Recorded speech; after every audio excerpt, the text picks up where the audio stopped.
ja ekrānos ir viens Edgars, tad ir labi, ja 2 Edgari, tad vēl labāk.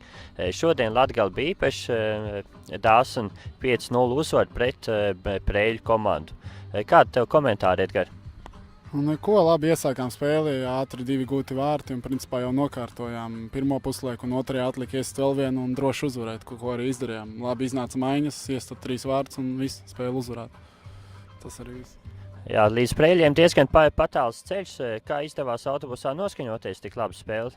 Neko, komandā jautrs noskaņojums, braucām, zinājām pēc kā braucam, pēc 3 punktiem atbraucām, uzvarējām, aizbraucām. Viss vienkārši. Jā, kādu mūziku klausījāties autobusā? Kā kurš, nezinu, motivējoši ko reipu, kā kurš, nezinu, kaut kas klausās.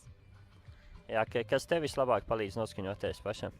Nezinu, kas īpaši, gan jau tā pati mūzika, mierīgi atbraukt ar pārliecību, zināt, ka tu uzvarēsi, labi nospēlēt savas epizodes un viss.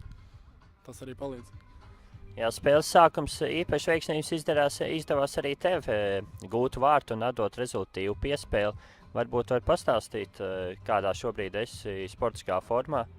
Labā, diezgan labi jūtos, pamainīju bišķi pozīciju, pa pusārkārt spēlēju, esmu pamazām iejūtos pozīcijā. Cerēsim, ka turpināšu dot piespēles un gūt vārtus. Praktiski arī visu spēli bijāt ātrāk par pretinieku komandu. Varētu teikt, ka visa komanda šobrīd ir optimālajā kondīcijā.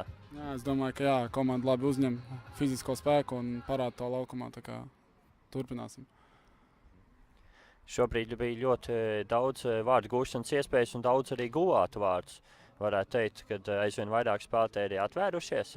Es domāju, ka jā, ne tikai tā Kešī tagad citi iekšā, bet arī citi. Un cerēsim, ka tā arī būs turpmāk. Kā arī visi spēs gūt vārdus gan aizsargi, pusargi, gan uzbrucēji. Jā, kādi ir atlikušie mērķi sezonai? Iet skatu spēli kā uz pēdējo, dabūt 3 punktus, un tas arī viss. Nekādu īpaši citu mērķus neredz, vienkārši iet un uzvarēt, atdot visu, kas ir. Jā, cerams, ka tā arī notiks. Paldies!